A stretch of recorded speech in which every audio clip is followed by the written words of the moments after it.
Em nome do Pai, do Filho e do Espírito Santo. Amém. Olá, meu irmão, minha irmã, eu sou o Padre Jefferson. Gostaria de convidar você a refletir junto comigo o Evangelho desta segunda-feira, dia 6 de novembro. Nós estamos na 31ª semana do Tempo Comum. O Evangelho de hoje é de São Lucas, capítulo 14, versículos de 12 a 14. Quando deres alguma ceia, não convides os teus amigos, nem os teus irmãos, nem os parentes, nem os vizinhos ricos, porque, por sua vez, eles te convidarão e assim te retribuirão. Mas, quando deres uma ceia, convida os pobres, os aleijados, os coxos e os cegos. Serás feliz porque eles não têm com que te retribuir, mas tu receberás na ressurreição dos justos. Palavra da salvação. Glória a vós, Senhor. Queridos irmãos e irmãs, estamos iniciando mais uma semana, caminhando já para o final do tempo comum, para iniciarmos um novo ano litúrgico no calendário da nossa igreja. Que seja uma semana de muitas bênçãos, viu, para você e todos os seus. A ocupação dos lugares nas festas obedecia a normas muito rígidas. Era também uma forma de confirmar o prestígio do dono da festa pelo grau de importância dos convidados. As reuniões eram pessoas da mesma classe social. Os pobres, então, não podiam nem fazer festa, nem eram convidados. Aí se entende que Jesus convide os pobres, amigos e preferidos de Deus para participar do banquete do reino a eles destinado. No Evangelho, depois da celebração sabática na sinagoga, Jesus aceita o convite para participar de uma ceia festiva na casa de um fariseu.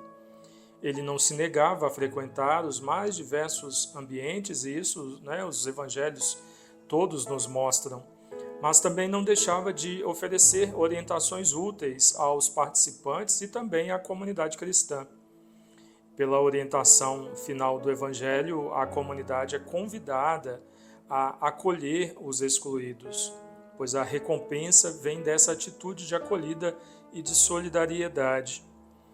Nesse mundo em que muitos têm vivido a sua fé pensando na retribuição, pensando em alcançar, pensando em receber também, este evangelho cai como um tapa de luva para muitos.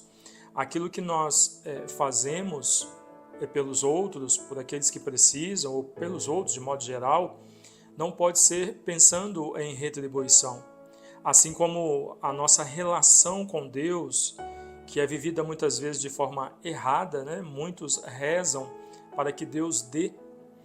Muitos começam a fazer uma novena para que Deus faça na sua vida. Então eu vou rezar esta devoção para alcançar isso, vou durante tantos dias fazer esta oração para Deus me dar isso. Nós vivemos a nossa fé muitas vezes pela retribuição. E não pode ser assim, Nós devemos viver e amar a Deus e retribuir ao seu amor por nós, que é de graça. Deus não age conosco desta forma, então não podemos agir com Ele por interesse. E assim como não podemos agir com Deus, estabelecer com Deus uma relação de interesse, com os irmãos também não. Então, se você quer ajudar alguém, você não vai ajudar alguém para que esta pessoa depois te ajude também. Se você vai partilhar da sua vida com algumas pessoas, você não vai fazer isso para que depois essas pessoas façam por você também. E quantas pessoas que às vezes vivem desta forma e ficam inclusive chateadas, magoadas, muitas relações que são rompidas porque eu chamei fulano para participar de um momento comigo e quando ele ou ela fez o seu momento não me convidou. Amizades que às vezes terminam, relacionamentos que acabam por causa desse tipo de coisa, Uma total imaturidade que se entende, se compreende por causa dessa relação interesseira que muitos de nós muitas vezes estabelecemos com Deus e com aqueles com os quais nós convivemos, que não pode ser, Nossas relações não podem ser estabelecidas desta forma. aquilo que fazemos, devemos fazer sem pensar em retribuição. É o outro evangelho que nos diz, né, o que uma mão sua fizer, que a outra não fique sabendo. Então, se você tem interesse de ajudar alguém, faça isso por amor ao próximo, como nos diz o mandamento.